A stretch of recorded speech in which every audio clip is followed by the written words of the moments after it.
for existing power plants.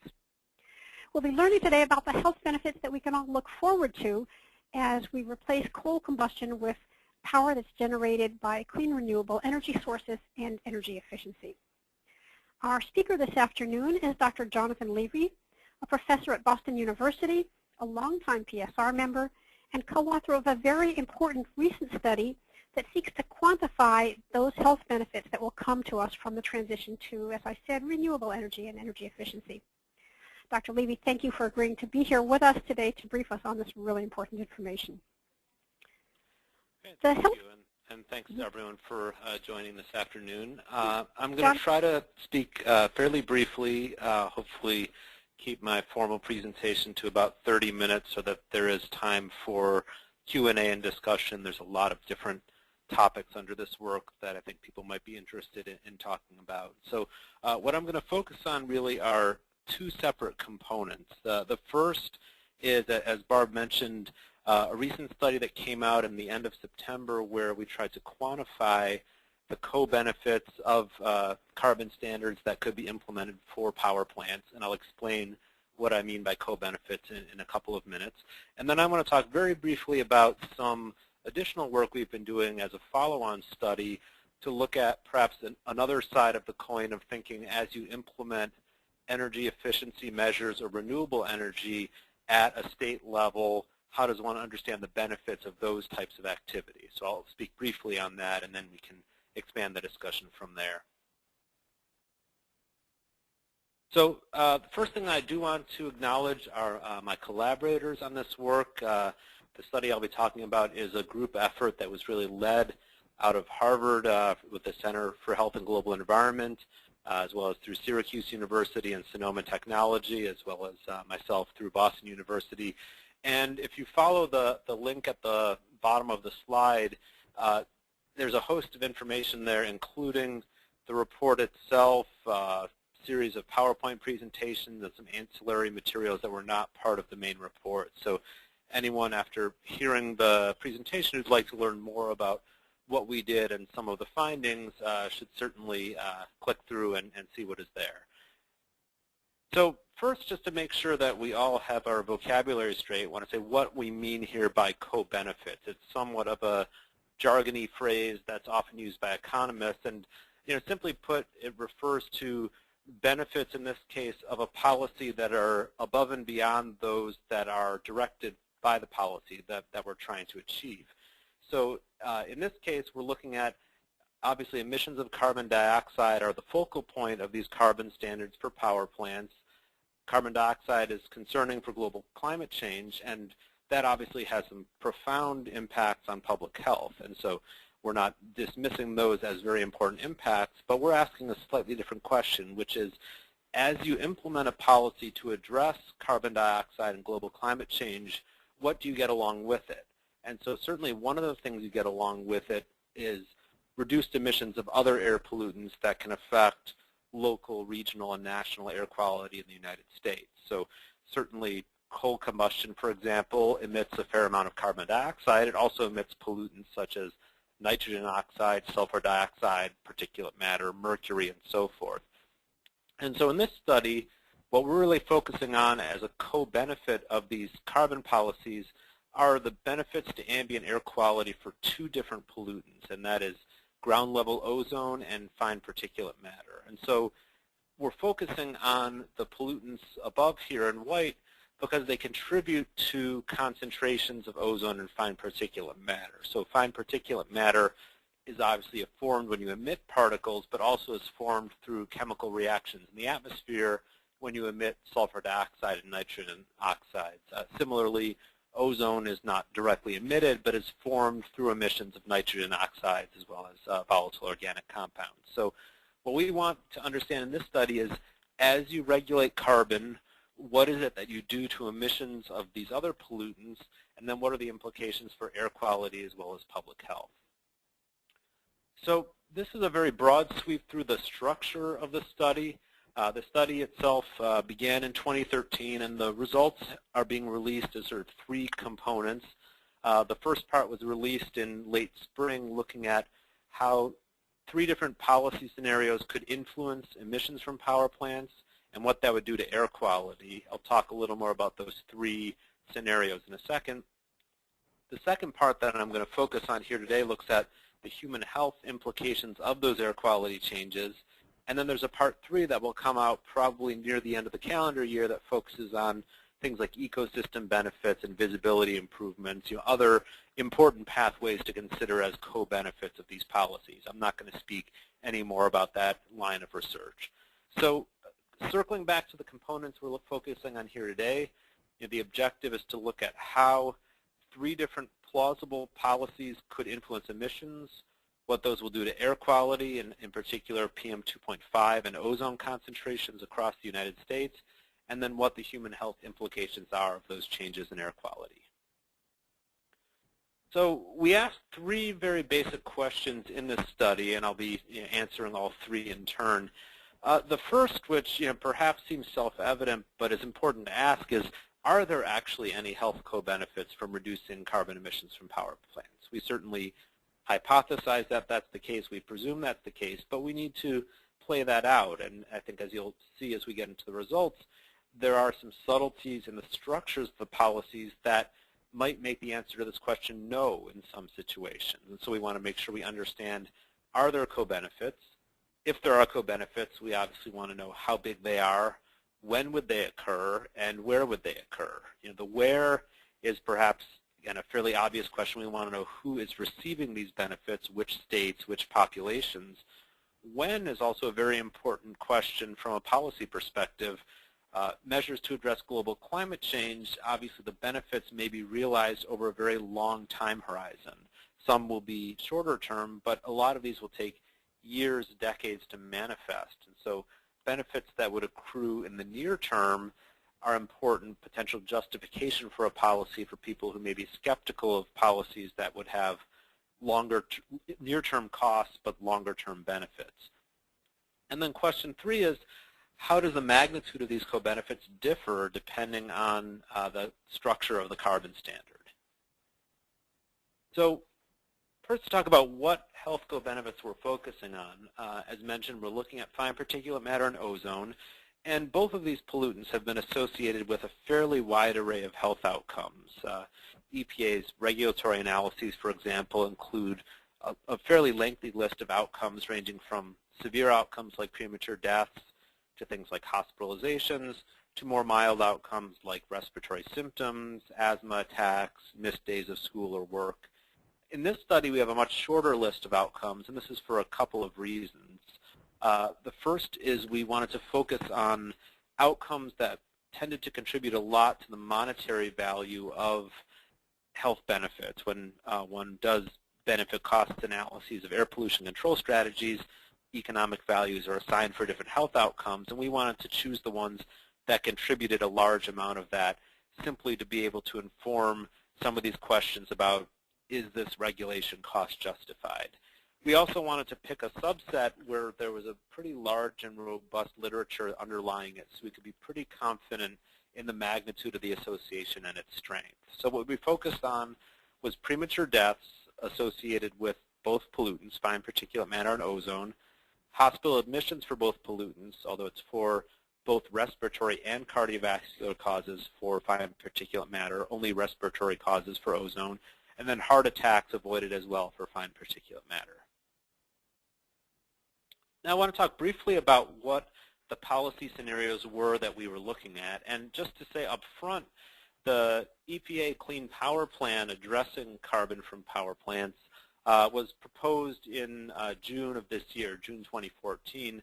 This study was initiated well before that, obviously anticipating that a proposal would come eventually, but with the need to do a lot of intensive modeling to be ready when the proposal came out to be able to comment on that proposal. So we devised scenarios that were not identical to the Clean Power Plan, but tried to span a range of alternative structures that could have been used for the Clean Power Plan. And so the first thing to do is to set a reference case, basically what would happen in the absence of any carbon standard. Then we look at how a carbon standard changes things from the reference case. So we focus on 2020 with under business as usual. So there's no carbon standard, but every other air quality policy that's currently in place continues to be in place. under that set of scenarios, there actually is a reduction in CO2 emissions from power plants by about 15% from 2005 to 2020. So in the absence of any carbon proposal, there actually is already going to be a carbon reduction, which is just an interesting thing to realize. This is in part because there are a few different air quality policies that address emissions from coal-fired power plants, and as they influence emissions of other pollutants like sulfur dioxide or nitrogen oxides, it in turn is potentially reducing CO2 emissions. So absent a carbon standard, we have some amount of reduction. We're looking at how much additional reduction we're going to get above that 15%. So the first of the three scenarios is sort of one extreme on the spectrum, which is a less stringent scenario without a lot of flexibility and without any investment in energy efficiency. And so this has been proposed by some industry groups, some states, as a way to achieve, perhaps a modest reduction, but a reduction nevertheless. And so this is options that basically upgrade existing power plants to make them burn fuel a little bit more efficiently. That's what we mean by heat rate upgrades. And so it's sort of technical improvements to the existing power sector. And what that would result in through our modeling is about a 2% reduction from the reference case. So it brings you down to 17% in total, but it's only 2% additional beyond the current policies. Scenario 2, and this is the one I'm going to talk about most today, I'll be referring to a couple of the others, but this is the one I'm going to highlight the most, is what we call moderate stringency. So it tries to achieve a greater CO2 emission reduction than Scenario 1. It's a very flexible policy, and it invests a lot in energy efficiency. And of our three scenarios, it looks most like EPA's Clean Power Plan. It's not identical since it was devised a year prior, but it has a lot of similar attributes. And this includes having a target for each state to try to reach a benchmark emission rate, and then allowing states a lot of flexibility in how they can try to reach that emission rate, either through fuel switching, control strategies, or investments in energy efficiency. And it's presumed that there's a fair amount of investment in energy efficiency measures under this scenario. And so the result of this scenario is about a 24% reduction in CO2 emissions from the reference case, or 35% overall. And this looks, again, somewhat analogous to the Clean Power Plan, which targeted a 30% reduction by 2030. So it perhaps is a little bit more stringent in aggregate, both because of the earlier date and because of the percentage, but it is roughly comparable. Our third scenario is the most stringent of the three, meaning the largest amount of CO2 reduction that would be targeted. It's not quite as flexible as Scenario 2, and it doesn't invest in energy efficiency. It basically is analogous to having a carbon tax of $43 per metric ton. So this will be imposed, and all power plants are required to control CO2 in some measure until it starts to cost more than $43 per ton. So it has some flexibility in that power plants can choose a variety of ways to try to get to those measures, but it still is imposing things at the plant level in a fairly stringent way. And this results in a decent amount greater CO2 emission reduction, about a 39% emission reduction from the reference case. So enough about the scenarios, on to the answers to the three questions, which I think is our primary focus here today. So question one, are there health co-benefits from these measures to reduce carbon emissions? And so to answer that question, I'm going to take it through a few steps, because to have health co-benefits, you need to have air quality improvements. To have air quality improvements, you need to have emission reductions, and that is going to depend a little bit on the fuels that are used to generate electricity. So let's start there and work our way toward air quality. So what this slide is showing is the fossil fuel generation in 2020 across the reference case, which is the blue bar in each case, and the three different scenarios, which is the red, the green, and the purple for scenarios 1, 2, and 3 respectively. And you can see a couple of things here. There's a lot of detail, but I just want to point out a couple of key things.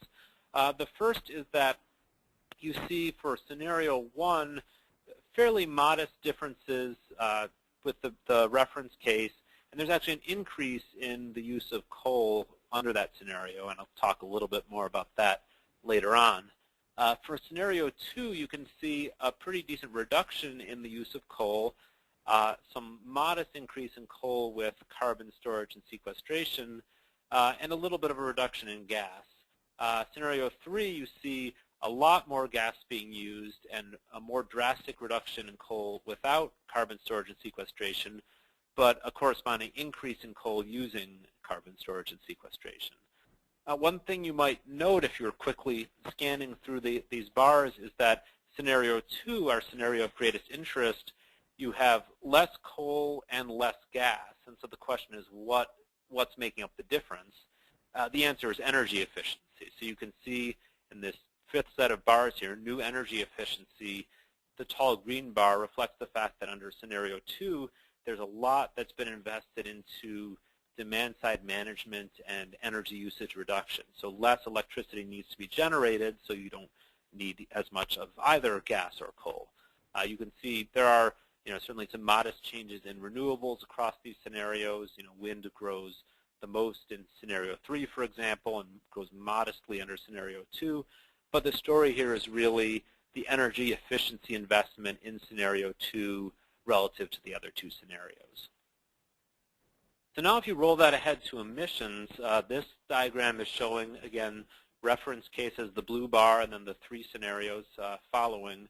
The emissions from the power sector of carbon dioxide is the first set of plots, sulfur dioxide and nitrogen oxides. And just to point out a couple of key features, scenario 1, as was talked about before, this is a modest, perhaps 2% decline in carbon dioxide. It leads to an actual increase in sulfur dioxide emissions and a modest decrease in nitrogen oxide emissions.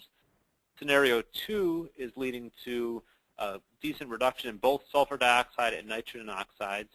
And scenario 3, which has the most drastic reduction in CO2, does not have really any greater reduction in sulfur dioxide and nitrogen oxides. Nitrogen oxides are actually a little bit higher than scenario 2. So what does that mean then for air quality? This figure is focusing just on scenario 2, which again is the scenario that we focused on the most, that had the greatest ultimate improvement in air quality. This is fine particulate matter in 2020 spread across the United States. And what you can see, not unsurprisingly, are the benefits tend to be focused in the eastern U.S. and focused in the industrial Midwest and some other states that have a significant amount of coal combustion. In this case, these small white dots are showing where operating coal plants are found, and you can see there's quite a cluster in, for example, Ohio, Pennsylvania, West Virginia, as well as some of the southern states. So we see air quality benefits spread here over a fairly wide region. This is an analogous plot looking at summertime ozone. Again, you see spines sort of kind of cutting through these states in New York State, Ohio, Pennsylvania, and so forth, influence certainly in and around Texas, and then a little bit more of a western influence in the mountain states for ozone, where you don't have a lot of coal combustion, but you certainly have other power plants that are present there. So it may not be as much of an influence on fine particulate matter, but there is certainly an influence on ozone. So that gives us an indication that there will be some benefits. We're seeing air quality benefits spread across a fairly wide region there for scenario 2. So that should give us some health benefits. The question is, how large are they, when will they occur, and where will they occur? So first, on how much and when, scenario 2, which again is a top performing scenario from a health perspective, we estimated 3,500 fewer premature deaths per year, 1,000 fewer hospital admissions per year, and 220 fewer heart attacks per year. This is spread across the United States. So this is our base number, and in the report we have numbers by state as well, and I'll show some of those numbers in a plot shortly. The when question is an interesting one. This ties back to the nature of the health evidence that's underlying these estimates. So for hospital admissions and heart attacks, we're relying on short-term studies. These are studies that look at changes in air pollution today and health outcomes tomorrow. And so that means this actually will underestimate the health outcomes to some extent because we're not accounting for chronic exposure and its implications. This is really looking at acute effects from short-term spikes in air pollution. But what that means is that this number of hospital admissions and heart attacks will be manifested basically immediately. You improve air quality today, you'll see those health benefits tomorrow or over the next week or so. For premature deaths, it's a slightly different story. That evidence base is based on cohort studies that look at long-term pollution exposure and the effect on the risk of premature death. However, these studies, although they're long time horizons, some of them have looked at basically the delay between when exposure changes and when health outcomes occur. For example, a study of the Harvard 6 Cities study saw that most of these premature deaths avoided occur within 1 to 2 years of exposure. So although it is a chronic scenario, a lot is happening within the first couple of years. So this would say a policy change, even for these long-term effects, is going to have benefits fairly immediately over the course of the first couple of years. Where will the benefits occur? As you might imagine from the widespread nature of the air quality improvements, they'll occur every place. And so the benefits, there's actually some quantifiable benefit in each of the lower 48 states that we focused on. Some are larger, some are smaller. The top states receiving benefits are those that had significant air quality improvements in the plot from a couple slides ago, and that also have large exposed populations. It's really the product of those two factors that give you the greatest benefit. So Pennsylvania, Ohio, Texas, Illinois, these are all states with fairly good-sized populations and significant air quality improvements. This map is showing the number of premature deaths avoided per year by state. This is just to illustrate the point that I had just made of which states tend to dominate, which are the darker purple states. Texas is the leading state, or sorry, Texas is one of the leading states, along with Pennsylvania, Ohio, New York, a few other states, Illinois, Michigan. So you can see, again, most of the benefits in the eastern U.S. You can see some states like, California showing up slightly darker, even though the air quality benefits are small, just because there are a lot of people who live there. But by and large, it is these states kind of in the industrial Midwest where the greatest benefit are being seen, along with Texas. This is an analogous map looking at hospital admissions avoided. You can tell just by a quick scan that the spatial pattern is pretty similar to the pattern of premature deaths avoided and given very common predictors. So question 3, how do the different options influence the magnitude of the co-benefits? I mentioned that scenario 2 was the best performing scenario, and that was our focus, but how different is it with scenario 1 or scenario 3? How much does it matter how you structure these policies? The answer is that it matters a lot. So scenario 1 had a very modest CO2 emission reduction. It also had actually a slight increase in premature deaths and heart attacks. If you recall from a few slides back, SO2 emissions actually increased slightly under this scenario, basically because the coal-fired power plants are being made to burn more efficiently, and this allows them to generate more electricity and emit more CO2, even if they've got a modest, emit more SO2, even if they have a modest CO2 reduction. So there's essentially no benefit, and if anything, a slight increase in health outcomes. Scenario 3 has fairly comparable health co-benefits to scenario 2, so 3,200 premature deaths avoided each year versus the 3,500 for scenario 2, but that is for a scenario having a much larger CO2 emission reduction. So it's potentially a more costly enterprise, but you're not achieving any more from a health perspective. If anything, you're achieving a little bit less. And one way to look at this is to say, how many lives are you saving for every million tons of CO2 you've reduced? So for scenario 1, the number is negative, but it's basically almost as close to 0 as you can get. You can see that the number for scenario 2 is almost twice as big as that for scenario 3. So you're getting more bang for the buck from a health perspective under scenario 2. So that's all I wanted to say for now about that report. What I want to do in the last 5 minutes or so is talk about some of the work we're doing right now that has this alternate lens that I spoke about. So rather than looking at these national scale policies and their broad implications, what would happen if a state implemented a very specific set of policies? A lot of this ultimately is going to happen at the state level, either under the Clean Power Plan or because of other state level efforts. So can we try to inform states about what would happen if they invested in energy efficiency measures? So energy efficiency measures would have a fairly straightforward pathway that looks pretty similar to what I just spoke of from the power plant emission reduction benefit perspective. Focusing on the residential sector for a moment, if homes use less energy, that means they're going to burn less fuel directly, if you're using natural gas for heating, say, and you're going to use less electricity. That's going to lead to reduced emissions of greenhouse gases and criteria air pollutants like nitrogen dioxide and sulfur oxides. Those pollutants will have air quality benefits, public health benefits, and ultimately contribute to economic value of these benefits, following a very similar pathway as I presented previously. So here's what we've done thus far, and I'm not going to delve into the details here, but just want to give an appreciation of what we're looking at. So we're focusing in this case on residential energy efficiency and trying to model what would happen if hypothetically all the new homes that were built in a given year were built to a higher standard, a higher level of insulation. And so the International Energy Conservation Code sets standards for what new housing should do for a lot of things, but residential insulation is one of those components.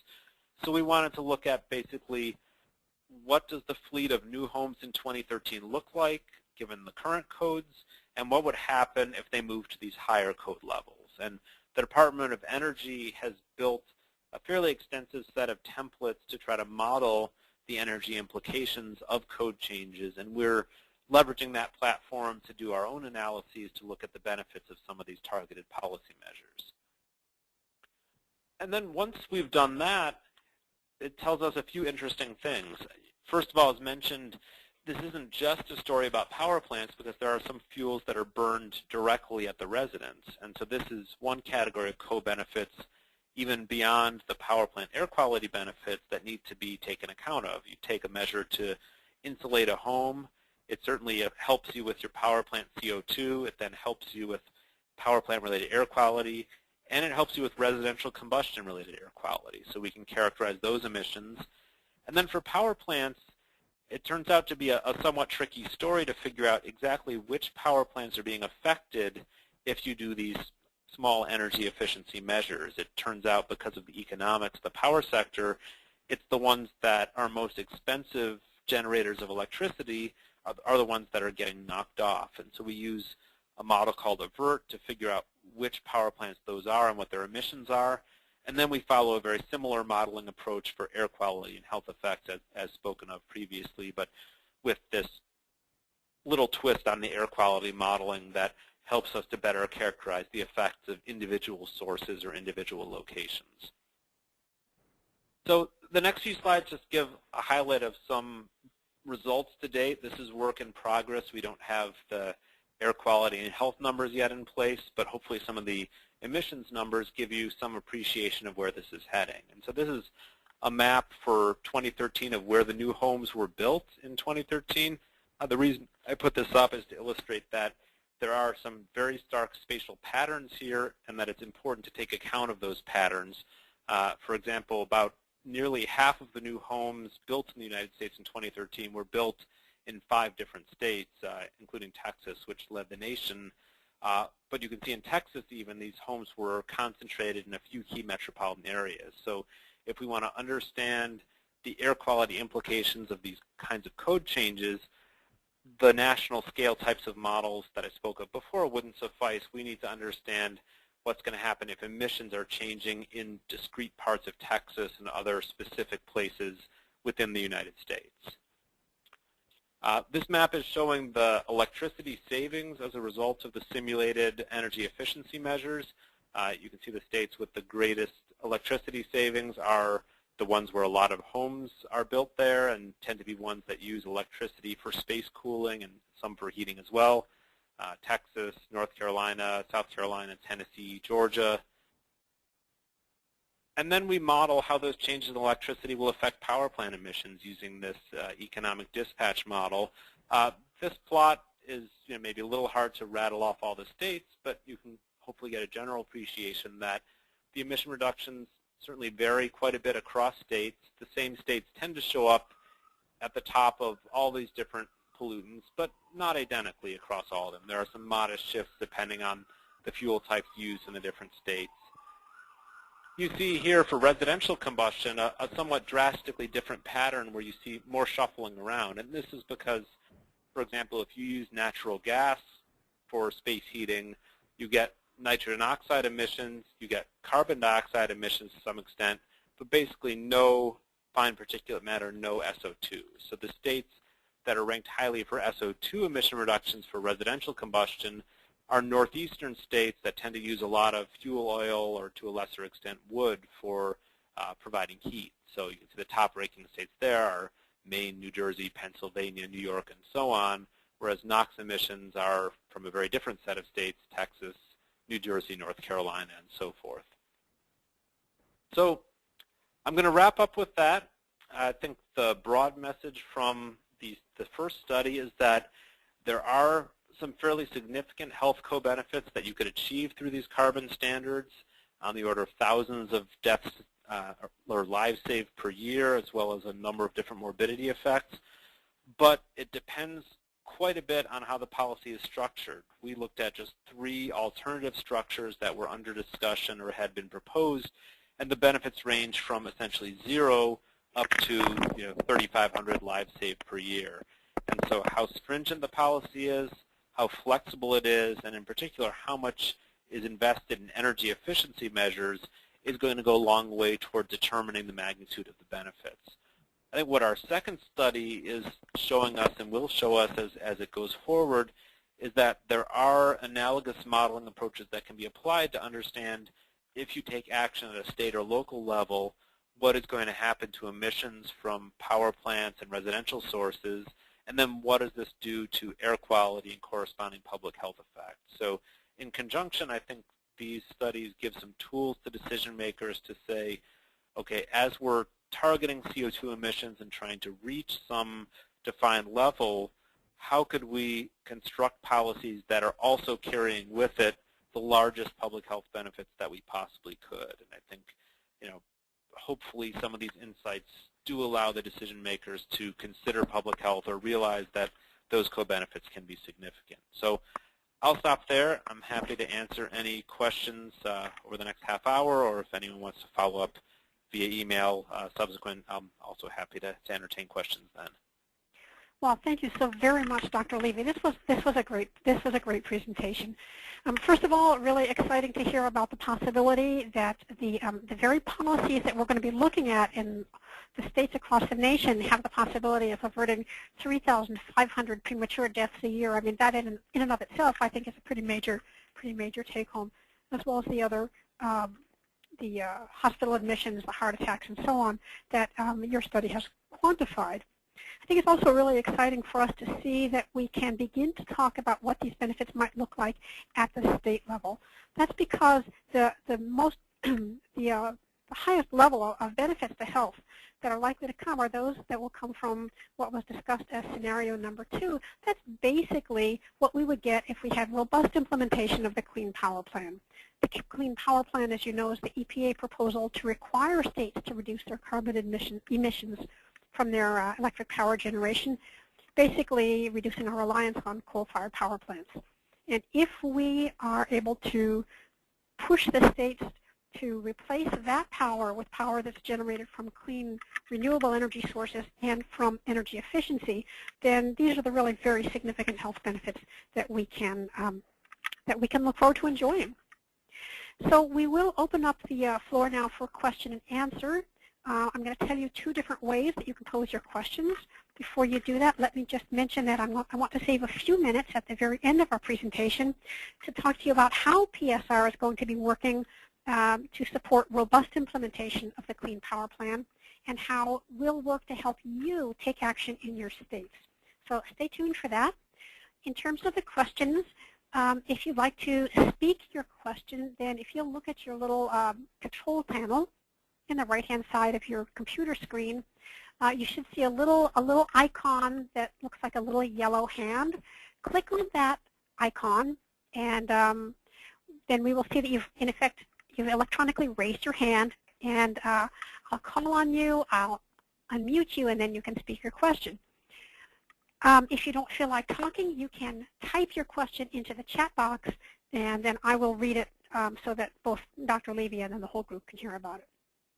So if we have any questions, I just saw one. We have a question from Alexis Strongen. Okay, Alexis, you've been unmuted. Please just go right ahead and speak your question.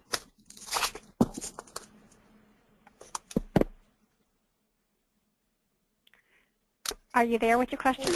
Right.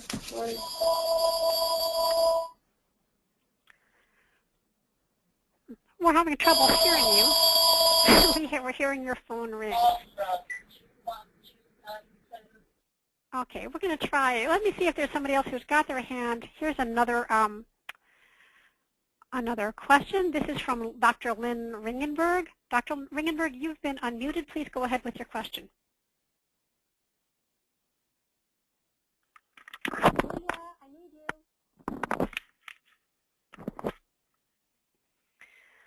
Oh, dear. Okay. I'm not able to hear Dr. Ringenberg either. I'm going to try one more, and if this one doesn't work, then I'm going to ask you to type in your question. So hold on just a minute. Miriam Kurland, I hope I'm pronouncing your name correctly. Could you go ahead with your question, please? Yes, I'm interested in knowing whether or not there's anything that we could do to stop the pipelines coming into the Northeast, like the one that's going in through northern Massachusetts, through farmlands, from fracked fields in Pennsylvania. Dr. Levy, that may or may not be an area of your specialty. Did you want to take a crack at it, or shall I? It's not an area of my specialty. I can give a very partial answer, and then I think I would ultimately defer to others.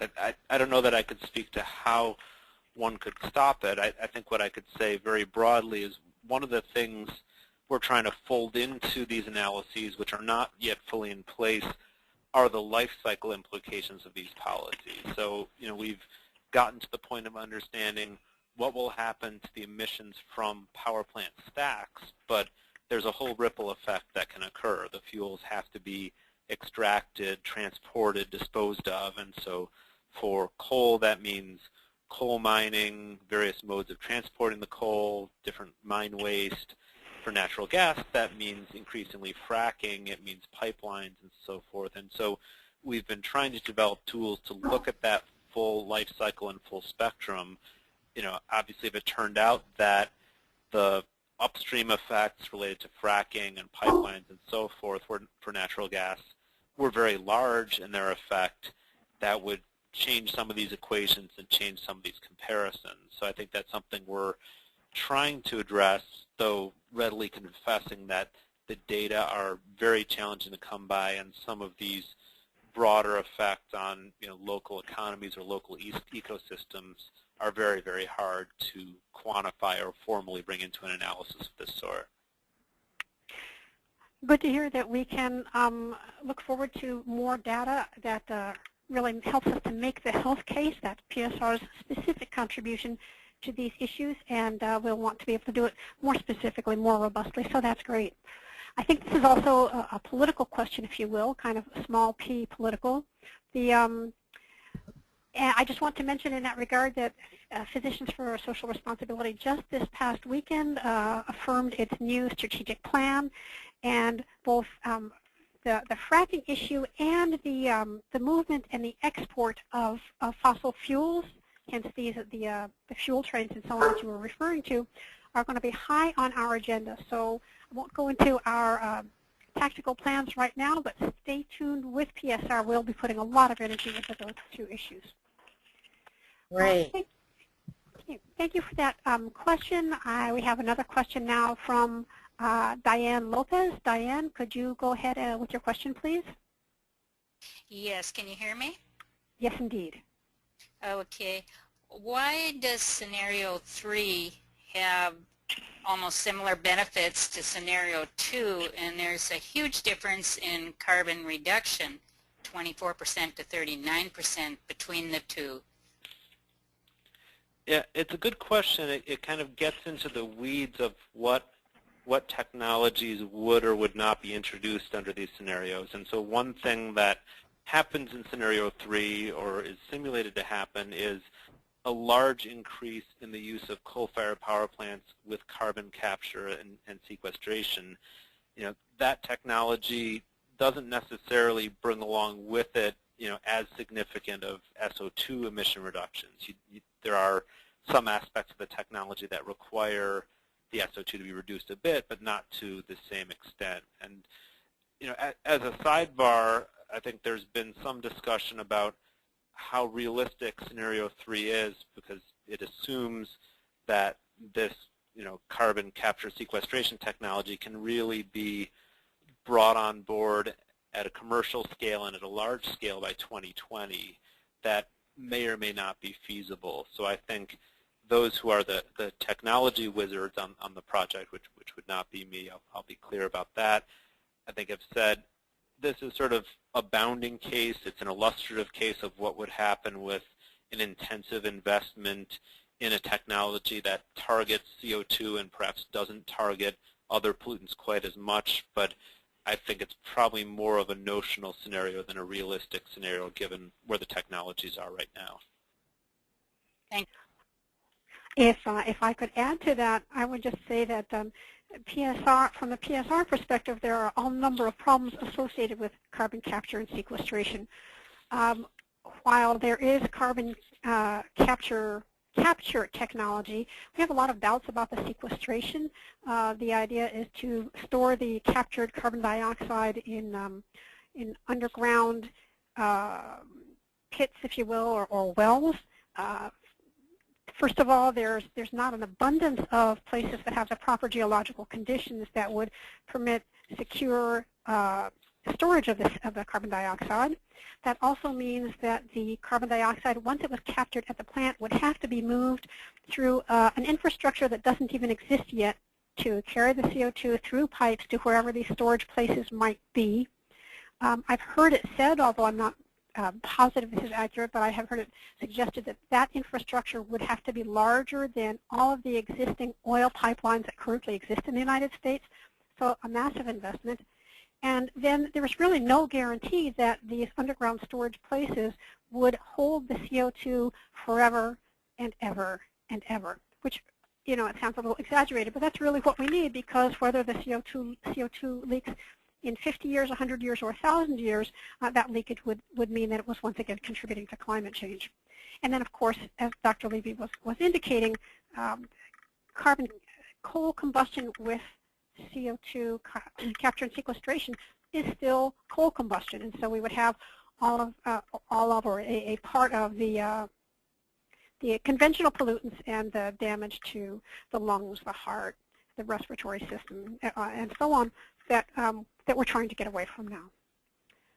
So just a further skepticism about carbon capture and sequestration on the part of PSR. Let's see. We have a question here from maybe it's Gretchen Boyes or Gretchen Boise. Could you go ahead?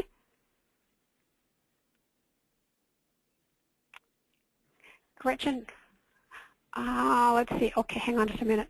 So Gretchen typed in the question. Let's see if I can see where this one begins.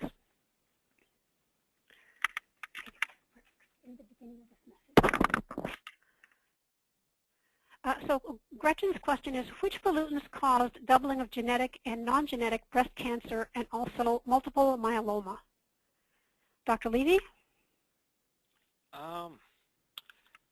Not quite sure how to respond to that question. I mean, those weren't health outcomes that we looked at within this study, certainly. I mean, there are obviously other pollutants that are out there that influence other health outcomes. I think here we're really focusing on, you know, these power plant pollutants, you know, largely those that contribute to PM and ozone, and predominantly respiratory and cardiovascular effects. You know, we do also have mercury within the analysis.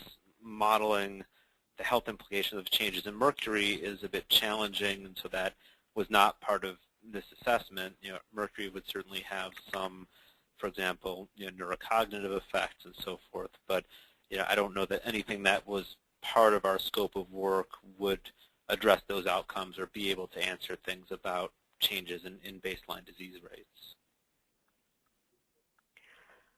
Okay. We have a number of questions that have been written in. Thank you for those who have written your questions in for your patience. Here's one from Kermit Hovey. It says, would scenario 3 provide more health co-benefits if you factored in the secondary health benefits of a reduction in climate change impacts by reducing CO2 more dramatically? I mean, the short answer is yes. I guess that technically wouldn't be a co-benefit if it's related to CO2, but you would certainly think a more dramatic CO2 emission reduction, all else being equal, is going to lead to greater benefits from the policy. And so, a full-fledged analysis would want to look at what are the benefits of the CO2 emission reductions themselves, and then what the magnitude of the co-benefits would be. I think maybe another way of looking at our main point from a co-benefit perspective is to think, what if scenario 3 were structured in a way to give you the same CO2 emission reduction? You would then expect, or same CO2 emission reduction as scenario 2. You would then expect a much lower public health benefit in that comparison.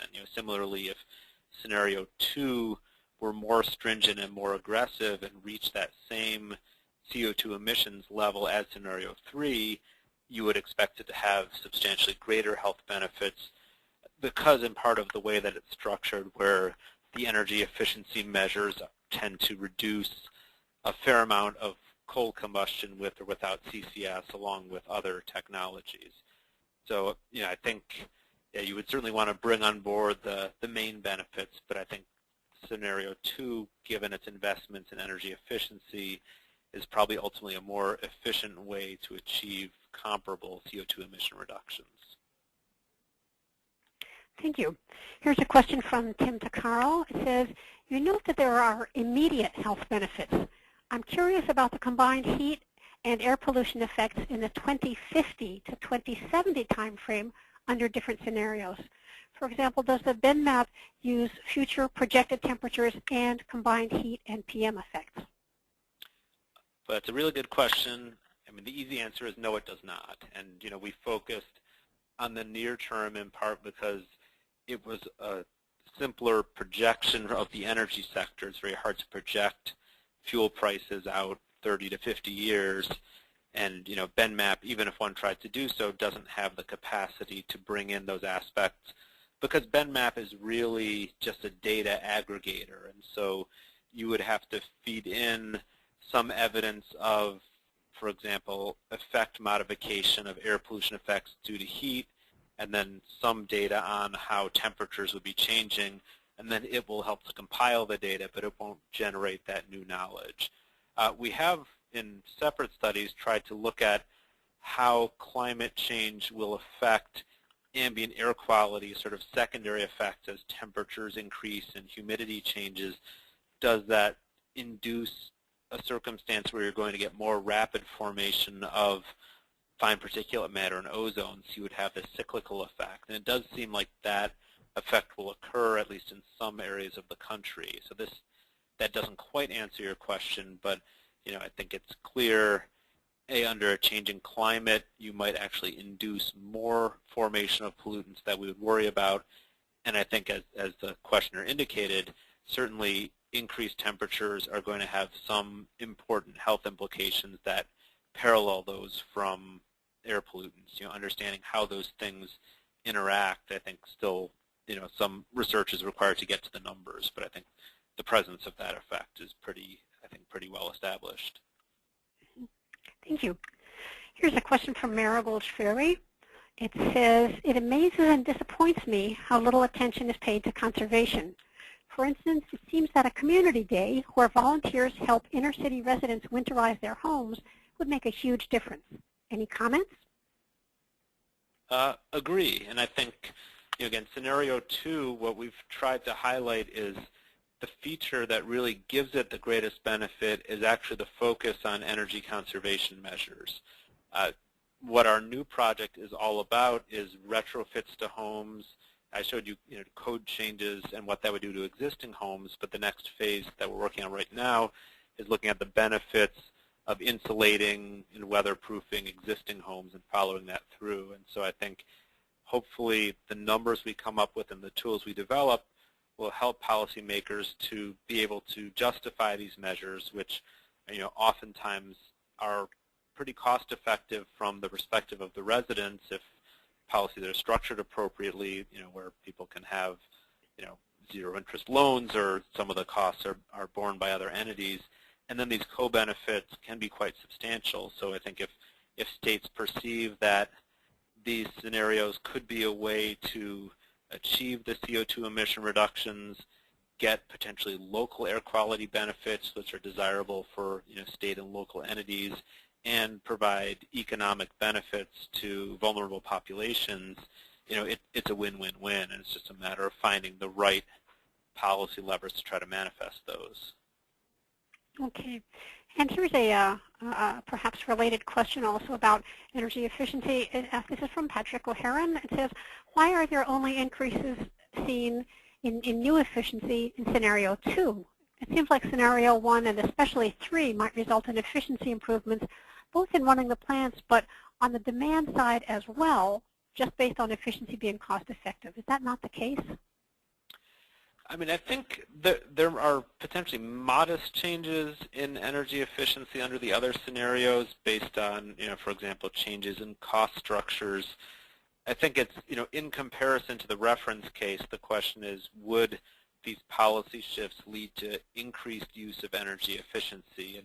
And I think, absent some, strong policy levers, it's not that people would be precluded from doing so, but there would not necessarily be the incentives to do so. So in other words, if under Scenario 3, if power plants have to take measures to control CO2 emissions up to $43 a ton, they have incentive to operate more efficiently, say at that side. If it leads to increases in cost of electricity, consumers would have certainly some enhanced desire to utilize less electricity, and that could lead to some energy efficiency. But it's very different than a policy structure that allows states to count energy efficiency toward their targets, where states would aggressively invest in some of these demand-side measures. Okay, thank you. We're running out of time, and we still have a few questions stacked up.